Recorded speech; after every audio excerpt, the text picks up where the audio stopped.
Welcome to Haunt Weekly.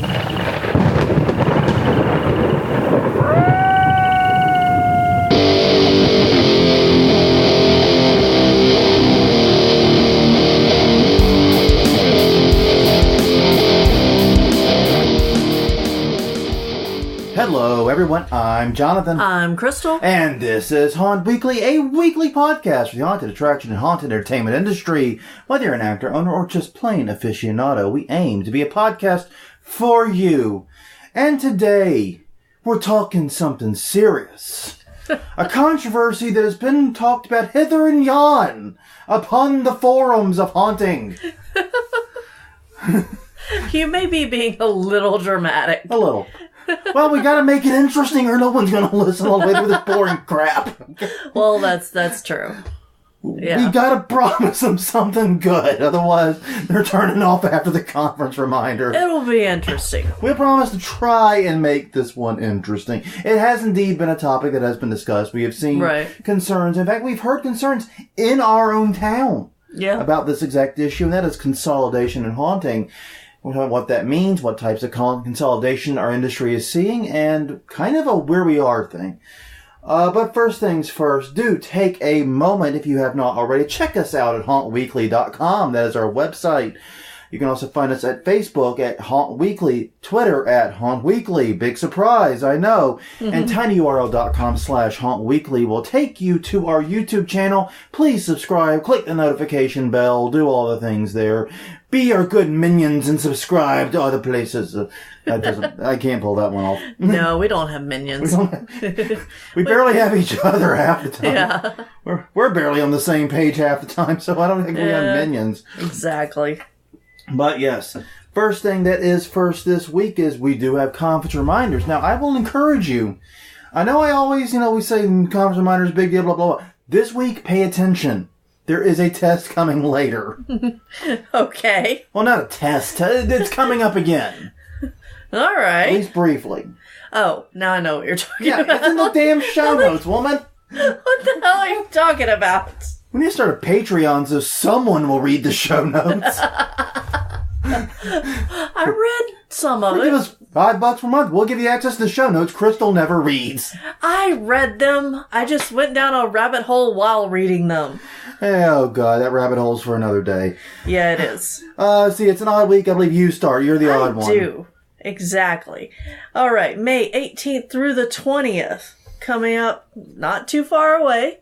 Halloween Show and National Haunters Convention presents Halloween Boardwalk Empire in Atlantic City, New Jersey at the Showboat Convention Center. Features zombie volleyball, a hearse show, a Mardi Gras themed costume ball, and much more. HalloweenShow.com for more on that. All right, May 25th through the 27th is the Midwest Haunters Convention in Columbus, Ohio at the Greater Columbus Convention Center, featuring a masquerade party and zombie walk. Pre-convention bus tour with 8 different haunts, including Lessons in Fear, Ohio State Reformatory, Rotten Manor, St. Lucifer Scream Park, Erebus, and more. Really, you could just stop at Erebus. Yeah. Also, will be a brief stop in Hell, Michigan for ice cream. Sounds awesome to me. Learn all the details at MidwestHauntersConvention.com. All right, June 22nd through the 23rd, it is Premier Haunted Attractions Tour and Education Series in Ulster Park, New York. Super 8 Kingston. Touring the Headless Horseman and all 7 of its attractions. Full itinerary still TBA. But whenever it becomes available, find out at premierhaunttour.com. Honestly, there's a pretty good chance by now with our update rate on these things that the full itinerary has been announced. All right, a new one this week. We actually learned about it before last week, but we completely forgot to add it to the show notes. Yeah, sorry. Sorry about that. My fault. Blame me. Southeast Halloween Enthusiast Convention in Ocala, Florida, July 14th and the 15th. It's at 2300 Southwest 17th Road, Ocala, Florida. It doesn't have a name. Yeah. I checked. You can look it up on Google Maps. It's a building. That's the descriptor. It's a building. No, that's really all you need to have a meeting. I can't really argue against that. There will be. In fact, you don't even need a building. Well, no, there was that one that was in the woods. We actually talked about that. It was a fall one, if I recall correctly. But anyways, it will feature a ghost walk tour and a costume ball. Learn more at SEHEC.com. That stands for Southeast Halloween Enthusiast Convention.com. So, work with me. All right. July 27th through the 29th, it's Room Escape Conference and Tour in Nashville, Tennessee at the Music City Center. Tour info is TBA, although that may have been updated. RoomEscapeShow.com to find out if it has. All right, then after that, July 28th through the 29th in Long Beach, California, it's Midsummer Scream at the Long Beach Convention Center. Most of the detail, TBA, midsummerscream.org to find info when it becomes available. And that brings us to full term. Like I said, there's going to be a test on that. So I hope you took good notes, kids, because it's open book. Yeah. All right, well...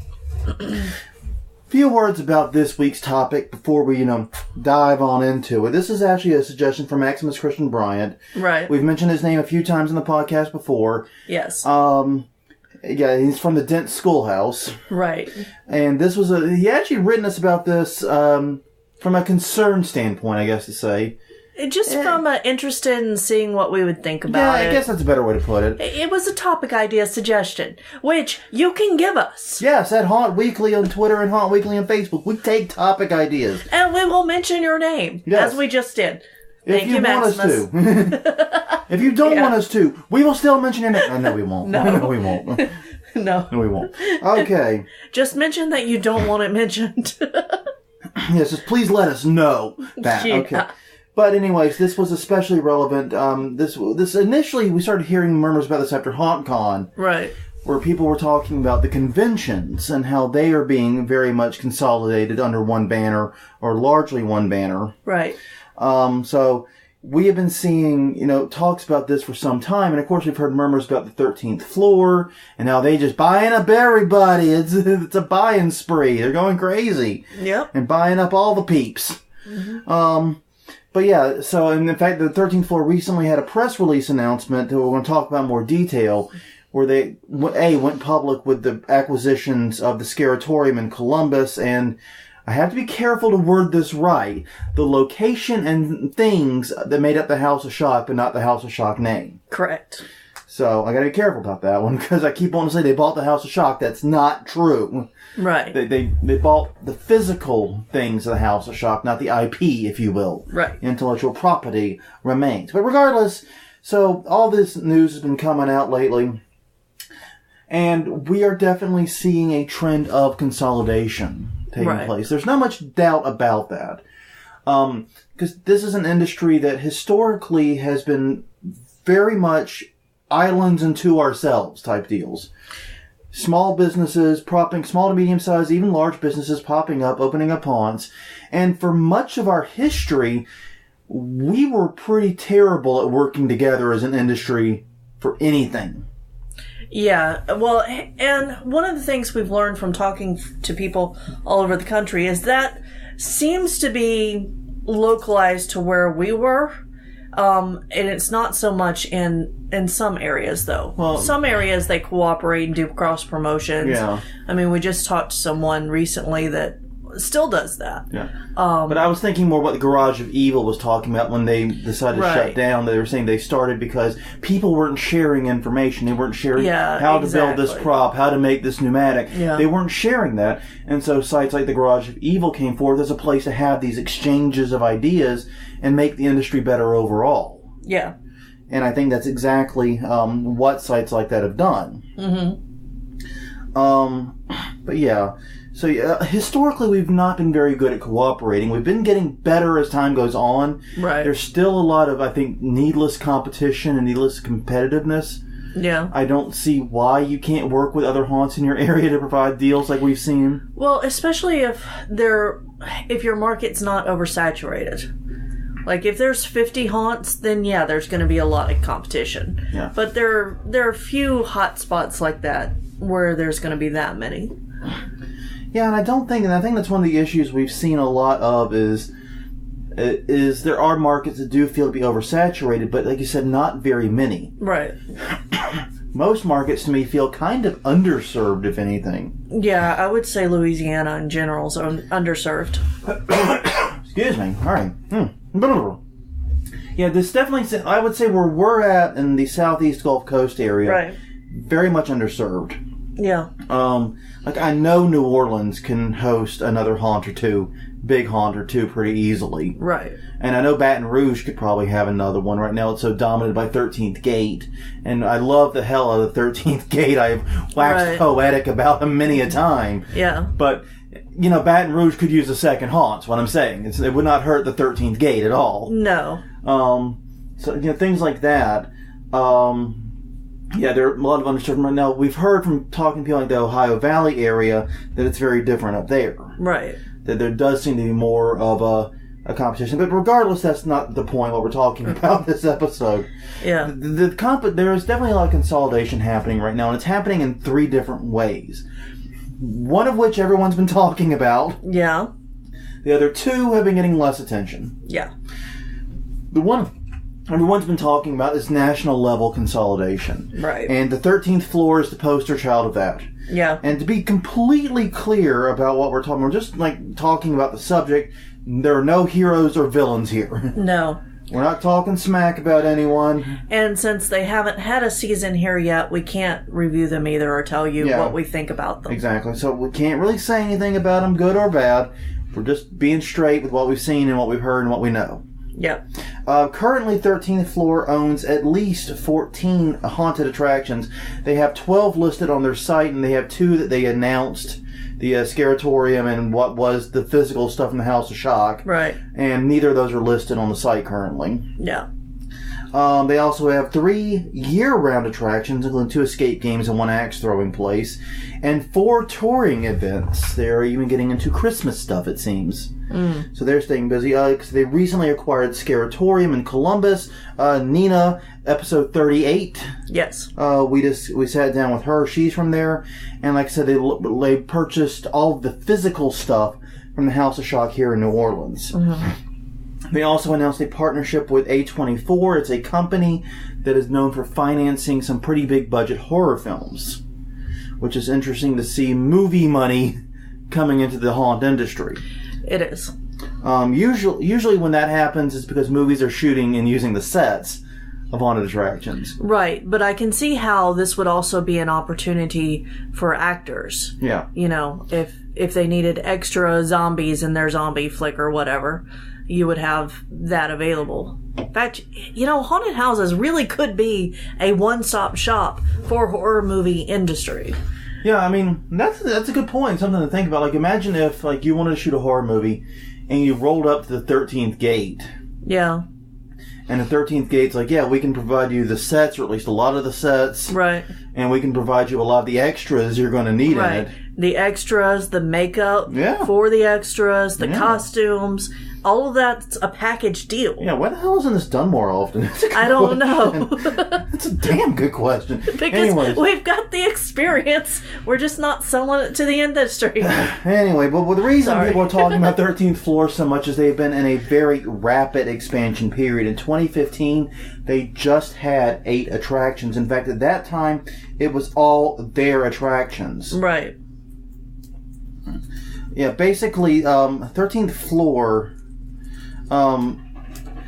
they run 4 attractions that carry the name 13th Floor. I'm pulling up their sites. I can't remember. I forgot to jot down in the notes what cities they were in. Right. Yeah, they run 4 attractions with their name in Chicago, Denver, Phoenix, and San Antonio. They have 2 Houses of Torment. Mm-hmm. One in Chicago, one in Austin. And then they have what looks like haunts they've acquired. Yeah. Which is like Nashville Nightmare, Nashville Haunted Woods, Los Angeles Haunted Hayride, The Asylum, Fear Farm, and Terror on the Fox, and so forth.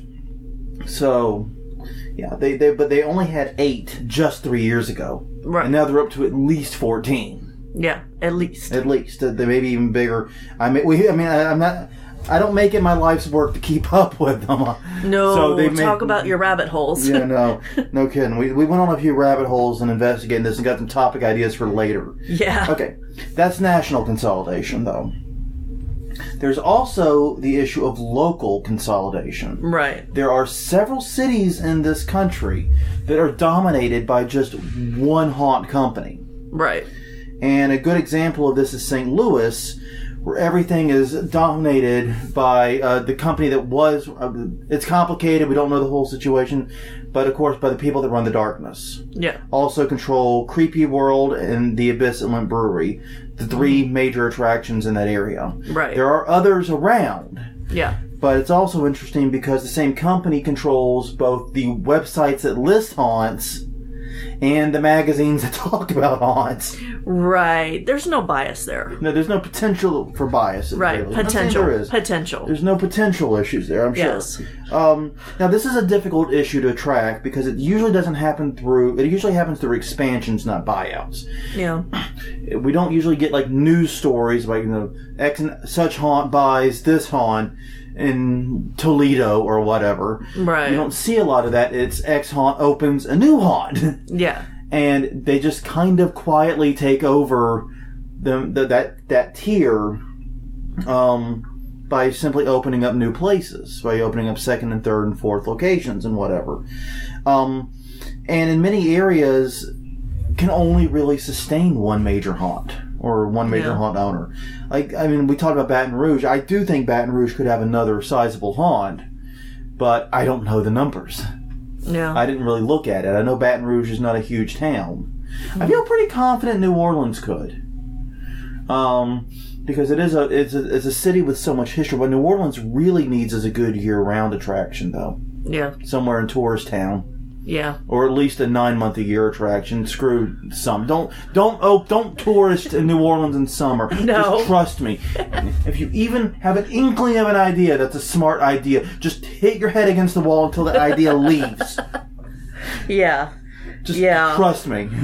Yeah, from about September through April, I would say you could get into May. I think May 1st would be a good cutoff date. Well, yeah, I was thinking end of April. Okay, so end of April. yeah. Okay, yeah. It's pretty safe, but you do not want to be in here for most of May, June, July, or August. Those 4 months. That would be 4 months to change things and update them. Yeah. So you got that working for you. So yes, but yeah, I mean, like staying locally again, Hammond, with the Hammond area, I should say, it's technically Tickfall, but can it sustain another haunt the size of Rise? I don't know. Probably not. I don't think there's enough. Probably not. I don't think that there's enough local population yet. Yeah. Now, mind you, that is an area of rapid growth. In a few years, we might change. Right. The North Shore area is rapidly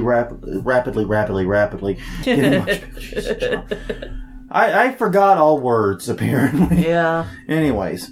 But the third type of consolidation we're going through is conference consolidation. Right. And this is where the test of the conference reminders comes in. Yep.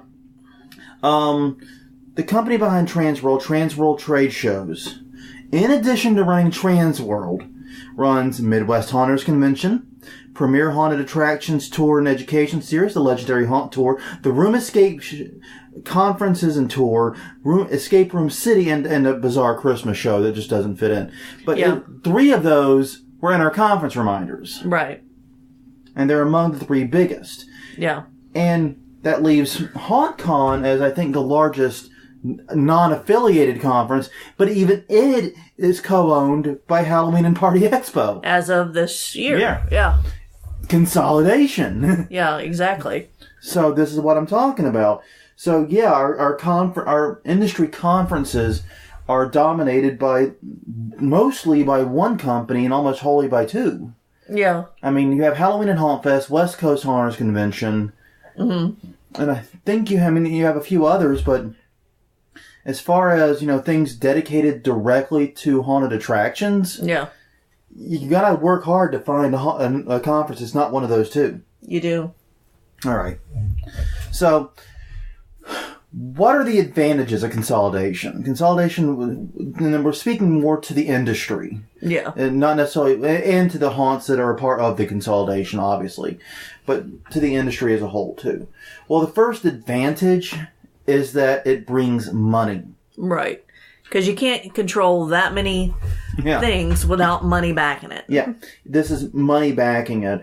And when you have a large corporation backing a large number of haunts that are struggling can be propped up for a little bit or can get the necessary renovations they would make.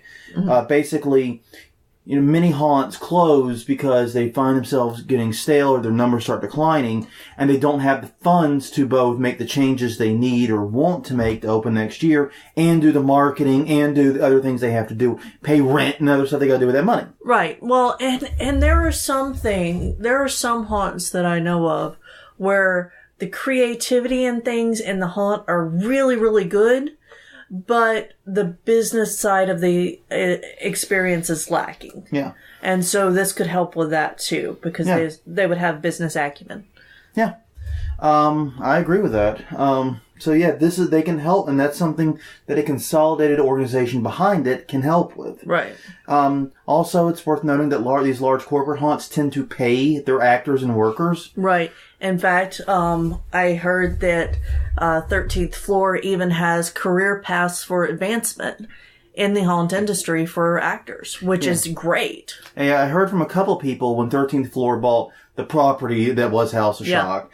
A couple of people I know of who had been working at the House of Shock for decades, in some cases we're talking, for free, were getting their first paychecks as pro-haunters. Yeah. Exactly.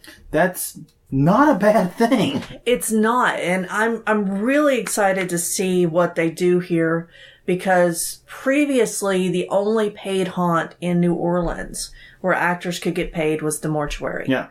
And we are friends with several mortuary. Yeah, we're friends with some people at pretty much every haunt. Yeah. As you would expect. Yeah, and it's an interesting experience working there, and I'll not go into that. Yeah.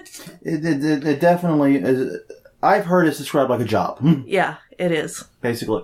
Which I have a hard time thinking of haunting like a job personally, but that's my mindset. Right. Anyways. Also, it provides predictable, comfortable branding. Basically, there's a reason why people go to McDonald's on road trips. Yeah. You know that when you go to a McDonald's, no matter where you are, you're going to get the same goddamn thing. Mm-hmm. And in fact, there's the legendary story of the special sauce gun that McDonald's has, which basically ensures that every Big Mac gets the same amount of special sauce. Unless you're in South Carolina. That's another story we're not getting into. Woo, lordy. That was a fun trip. Anyways, but the point is, even if the brand is just adequate, it's as long as it is dependable and something people can rely upon, it can do well for itself and earn trust. Yeah. The final advantage is that economies of scale. This one's fairly basic. Mm-hmm. Large companies can save resources. If you working with a company that oversees a large number of haunts, you don't need certain employees at every single location. You can centralize things like the office staff, the accounting, the email response, even the payrolling, all that. You can also centralize the marketing. Yeah, basically the business stuff you can centralize. And so even the social media can be centralized too. Yeah. You can run it all from a central location, pay one person to run multiple haunts. This saves money, it saves time, and helps ensure quality control. Yep. It's much better than it can be much easier than having 20 separate people doing different things. Oh, yeah. And one of them couldn't go rogue at any moment. Yeah, no kidding. So, yeah. But what are the disadvantages / concerns, we should say? One is consolidation can lead to homogenization. Yeah. And this is especially true in creative industries. And the reason is this. The bigger the stakes are, the more that's on the line, the fewer risks companies take. Right. This is just an almost universal truth across all business. Mm-hmm. Why is it every multi-million-dollar blockbuster is a sequel of a known property? It's because they can't take huge risks with that amount of money. They have to be very assured they're at least going to get the money back. Mm-hmm. So, when you see, Avengers 18 or whatever it is coming up. Yeah. You know why. Well, yeah, because they just tested a new superhero. New superhero did well. They're going to release an Avengers with new superhero. Yeah. And then everybody from all of the fans, from all the ones included, are going to go see it. Yeah. They're trying to make sure that their money is safe. Yeah. And when you're a big company, then it makes a lot of sense, because if you don't just have your haunted house on, you don't just have your business on the line, but dozens of others. Right. You're going to move more cautiously, because a misstep, a bad gamble, doesn't just put you out of business, it impacts thousands of other people possibly. Right. So that's the reason. And an interesting analog to this is, once again, going back to professional wrestling. Yeah. Professional wrestling used to be much, much bigger than it is today. Mm-hmm. It looks huge as hell, especially if you watch Monday Night Raw. Yeah. But back in the territory days of the 50s and 70s, pretty much every state, or at least every region of a couple of states, had a wrestling territory. Yep. And those territories were served by a unique organization, a unique promotion that had their own style of wrestling, their own superstars. Mm-hmm. And they worked their own shows. And they would even do, and this is a good time to listen to the Jim Cornette podcast if you want to learn more about this. It's very interesting because you would hear about them doing spot shows and like little house shows in towns. I grew up in South Carolina, and Jim Cornette is describing town names in South Carolina. They drew like 4,000 people out. Yeah. That I could not even tell you where it is on a map. I couldn't even point to the region of the state it's in. Right. I mean, he's mentioning town names. I'm like, the hell is that? Yeah. I lived there for 20 years. Yeah. And I can't tell you some of those town names. But anyways, when WWE began its national expansion in the late 70s into the 80s, it basically took over. It put the territories out of business, and wrestling became much more homogenized. Vince McMahon now controls the vast majority of wrestling in this country. And as a result of that, far, far fewer people are earning a living from professional wrestling, both as wrestlers, managers, bookers, writers, anybody. Yeah. So, yeah. And you don't have those house shows drawing 4,000 at some random town in South Carolina. No, you don't.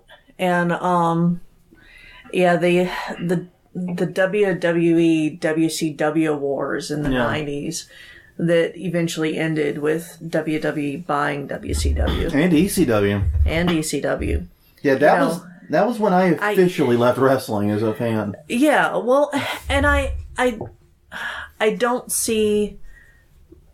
I think that competition's good. It is. And I think variety is good. And whenever you take away the biggest sources of that, then you're going to have issues surviving. Yeah.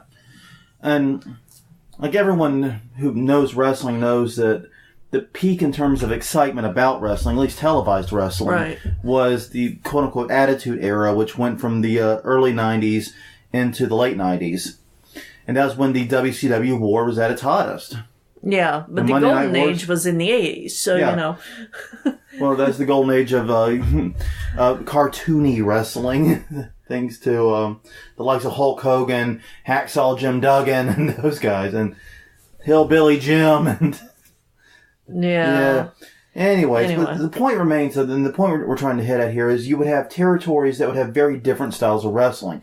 Some would be very, what we would think of as hardcore wrestling, lots of blood and guts and weapons.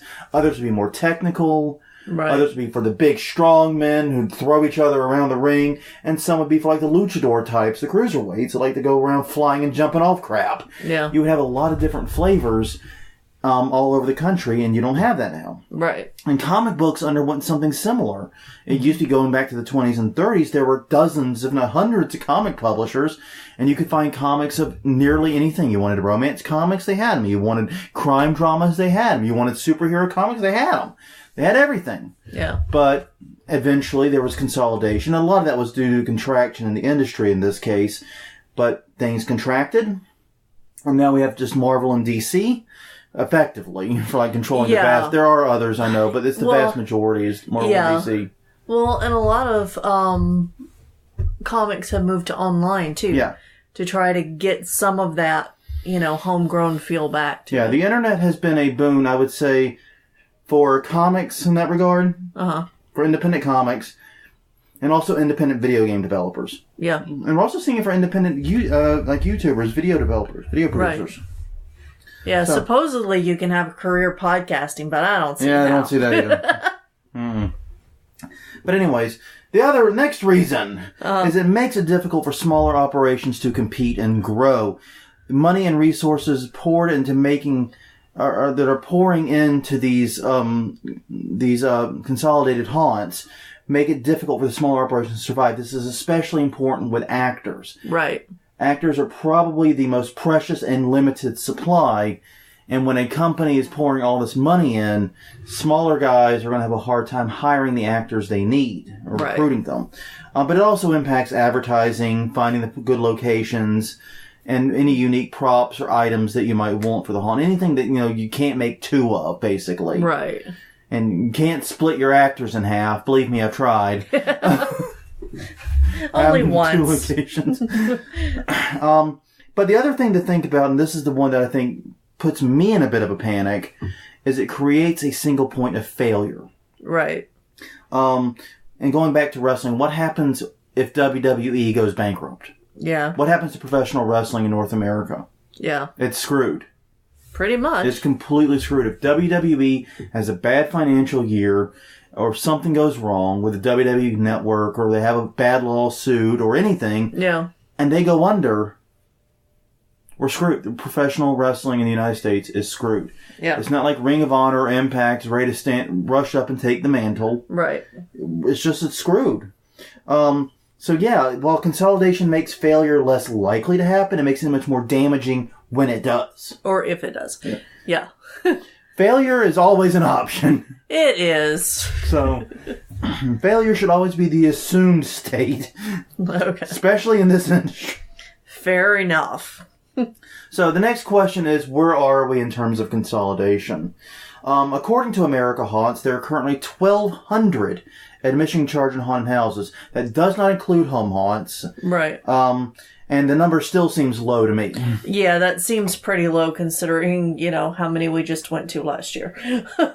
But I'm willing to work with it because it gives us an idea. The number of haunts owned by 13th Floor and any other big companies that may be lurking out there that haven't been getting as much attention cannot be more than a few dozen. Yeah. So numerically, not very.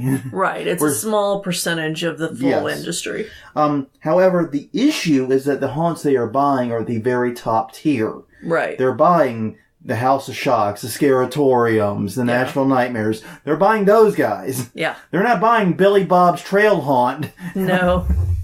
By the way, if no one has a Billy Bob's Trail Haunt, I'm trademarking that. It's mine. Ah. Yes. Now, if somebody wants to buy Bernie Baxter's. I have completely licked Billy Bob's Trail Haunt. And yes, we will sell Bernie Baxter. Nobody wants to buy Bernie Baxter. I'm very sure of that. And that's the thing is nearly every haunt they own is a major haunt, if not the major haunt in the area. Right. So while we're not being very consolidated numerically, at the top tier, we're getting pretty damn consolidated. Yeah. Which that creates a real risk.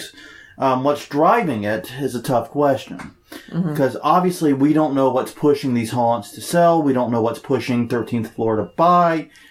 These are decisions they can't talk about, but obviously it comes down to money. Yeah.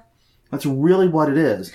Putting on a top-tier haunted attraction is both high risk and very, very expensive. Yeah, but if you can get a good price on an established brand with all of the props and everything included, then you cut some of that cost. You cut some of the cost, and by having other haunts, you spread the risk around of that purchase. Yeah. One bad year at one haunt isn't going to close anyone. Right. And that's the whole beauty of this system. Yeah, now I do think that there are probably targets that these haunts that have been acquired have to reach. Yes, absolutely. I'm sure there are. I would be worried if they're not able to for some reason. Yeah. But put it like this. House of Shock is one of the best known haunted attractions in the country. Yeah. It's one of the biggest names. It makes lots of lists. It has some of the highest attendance numbers I can fathom. Yeah. It is absolutely insane. They've got to be in the top upper percentile of haunt attendance. And they nearly closed a few years ago and were only rescued by an anonymous investor. Right. Because they couldn't afford to keep the doors open. It's not their fault. Yeah. It's difficult. Right. It is difficult. And, and it's also interesting stating all of that, knowing that they were mostly a volunteer crew, like we've talked about previously. Yeah. It is. It's interesting, and it shows how much money goes into these haunts, especially if you have a pyro show. Right. How much money goes into them, and how difficult it is to make a profit on the backside of it. Right.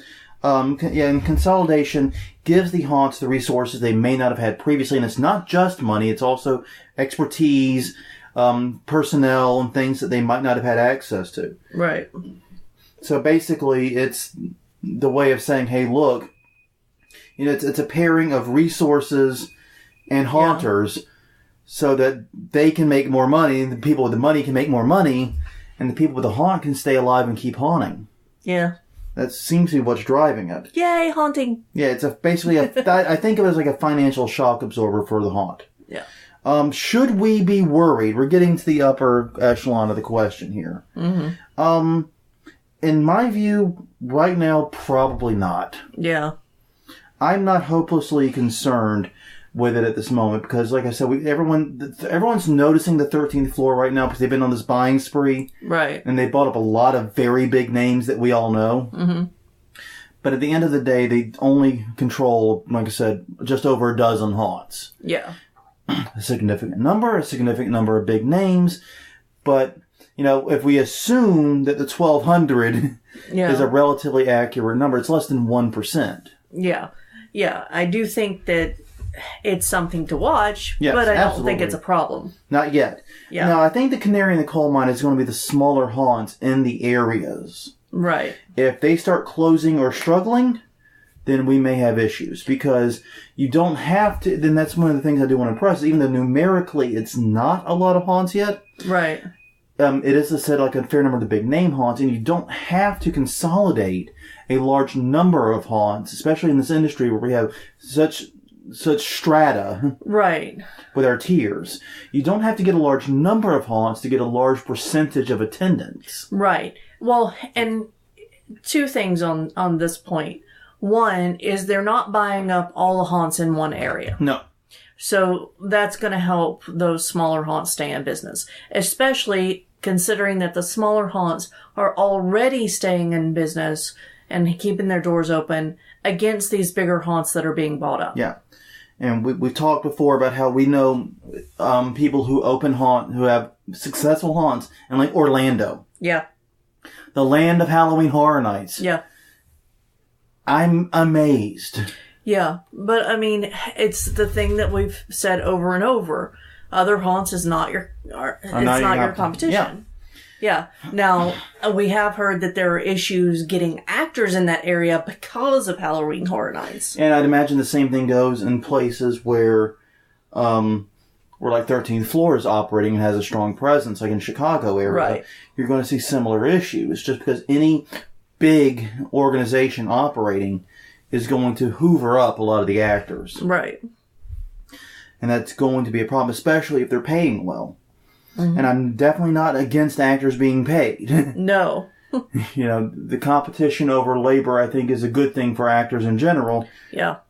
Yeah, because, that's one of the things I'm really hoping for a couple of people that I know that have stopped working at haunts because there's not a good paying option here in town. Yeah. In fact, we get a lot of our actors at our haunt. They were people that came from either Mortuary or House of Shock previously, and they loved haunting, but they couldn't make the commitment that they required for the money they were offering or the no money they were offering in the case of House of Shock. So they're like, hey, I can do it for the 3 nights you're open, though. Well, or they had problems with personal conflicts or whatever. But we've heard it multiple times, though, that they love haunting and they just can't commit what the actual haunts want from them at what they're paying. Yeah. So I think this is a good thing ultimately for actors. Yeah. But the question is, how will it impact smaller haunts? Right. So yeah, it can work though. Having smaller haunts in areas with giants can work, especially if you offer an experience that is different. Yeah. If you offer custom, like the haunt we know in Orlando is the trail haunt. Right. Halloween Horror Nights does not do a woodsy trail haunt. No. They do many things, but they do not do that. Yeah, it sounds really interesting. We've had Sylvia on to talk. Mm-hmm. A petrified forest is the haunt, sorry. Yes, a petrified forest. I don't know why we're talking cryptically about it. Like, I don't we're know not saying her name. Like she's on witness protection or some crap. Yeah, I know. Sorry, Sylvia. That was episode 74, if you want to go listen to it, where we talked to her about, because she is the actor manager there. Actor wrangler type. Yeah. Yeah, and she's very, very good at her job. Yeah. We attended her class at HauntCon. It was a lot of fun. Yeah, it was fun. So, yeah. Now, one thing I will say that I've noticed the 13th floor is doing, they're definitely doing it here in New Orleans, and I've heard they're doing it elsewhere. Right. Is they are taking ownership, but not creative control. Right. They are leaving the creative team in control there to run it locally. They're just providing resources, and they're providing some general guidance, but the actual details of the haunt are being left to the people on the ground. Right. I think that's a smart move. I do too, because it doesn't make it feel cookie cutter. Yeah.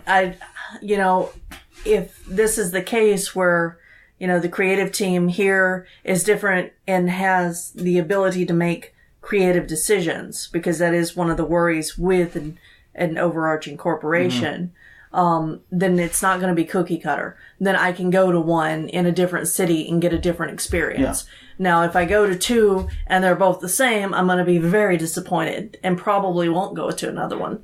But with them keeping that local creative in place, I think that won't happen. And it's also, this once again going back to the wrestling thing, it goes back to being able to deliver a product that your local audience wants. Right. Does your local audience want a more hardcore, scary thing? Do they want something more family-friendly? Mm-hmm. They want something in between. Do they, you know what I mean? They want actor-driven. Do they want prop-driven? You know the people in your area. Right. And you can provide an experience tailored to them.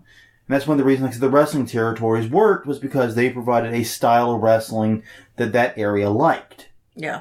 And then when everything got all WWE and homogenized, a lot of people jumped off the train because they couldn't see their style of wrestling anymore.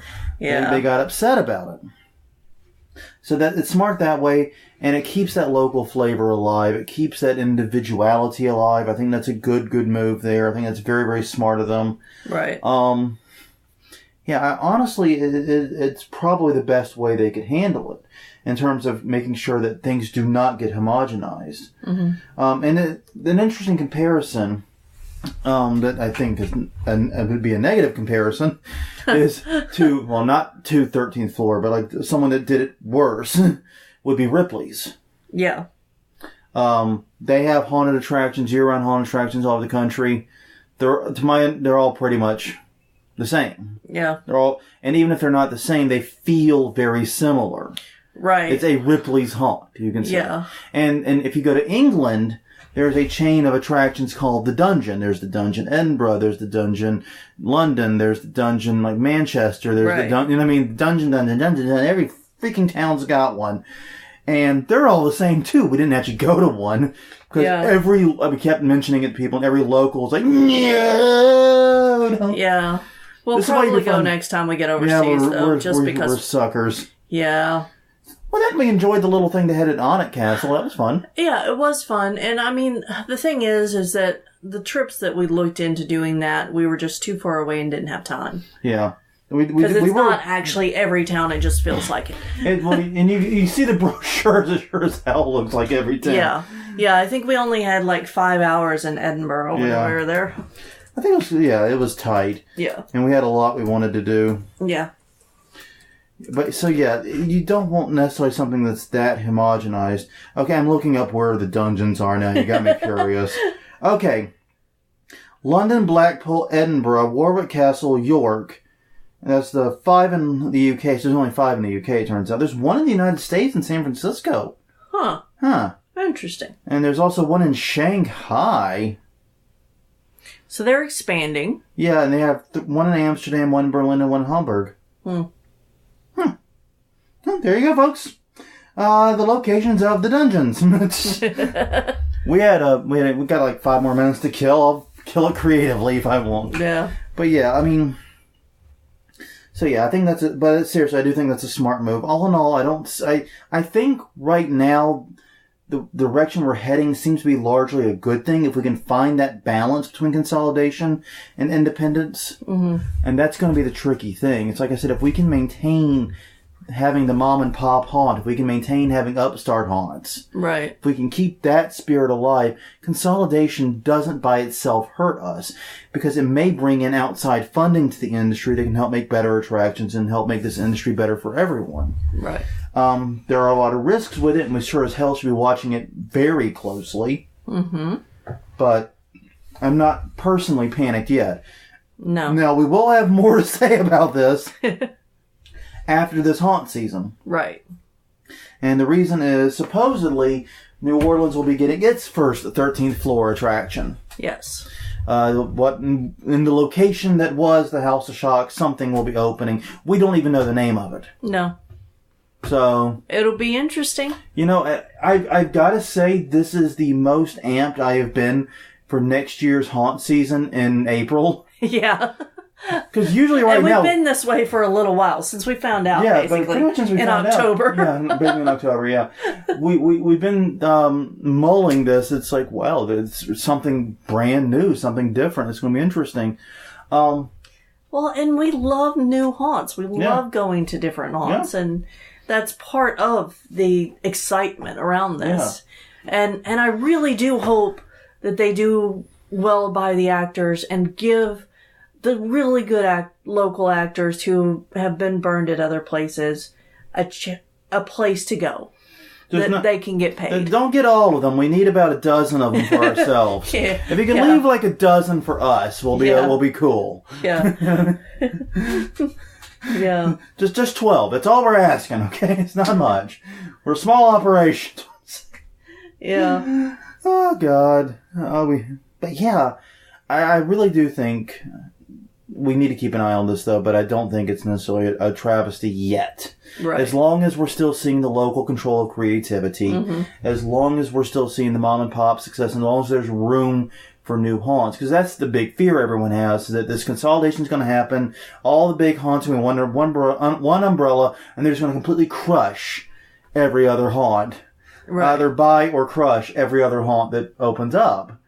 And I don't think that's going to be the case. I don't think that's practical or possible. Yeah. But, yeah, I understand that fear, and we definitely should be watching for it at the same time. Right. So, like I said, not super worried in the moment, but definitely getting more vigilant about this, especially as the 13th floor seems to be expanding like it just ate Willy Wonka's gum. But yeah, any final thoughts on this? No, I think we've covered it pretty well. Yeah, we can go and wrap up a bit early, but just I understand the concern, right? And maybe it's a little different for us as home haunters, as avid home haunters who don't have a business stake in this, but also work with a lot of actors at the Pro Haunts and have acted in Pro Haunts ourselves. Right. We kind of have that perspective of it, so we might be looking at it a little bit differently. Well, and we have also lost some actors to Haunts That Pay. Yeah, we lost one of our best actors. Yeah. And a few years back, we lost him to a haunt that paid. And, dude, make your money. I get it.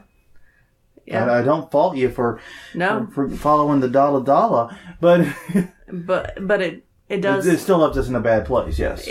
It's just going to be harder to find to recruit new people. I think we're okay because where we are geographically, and the fact we're only asking for a 3-night commitment, I think those facts save us. Yeah. Because basically, there's gonna be a lot of people with like real jobs, quote unquote. I'm doing the air quotes. You just can't see them. Right. Real jobs that don't want to do the big 20-night commitment or whatever at another haunt, but can do 3 at hours. So I think that's where we're going to be at our strongest, is with those people like that. Yeah. Well, anything else? No, that's it. Well, on that note, everyone, thank you for wasting the past 50 minutes with us. Hope this conversation was entertaining and endearing once again. We are at Haunt Week. We are Haunt Weekly.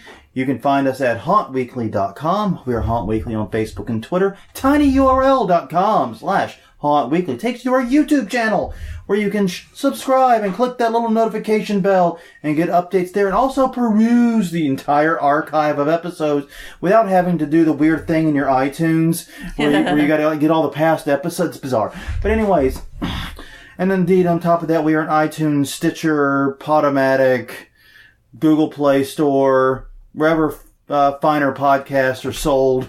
They haven't thrown us out yet. I don't know why. But until next time, I'm Jonathan. I'm Crystal. And this was Haunt Weekly, episode number 125, talking about haunted attraction consolidation.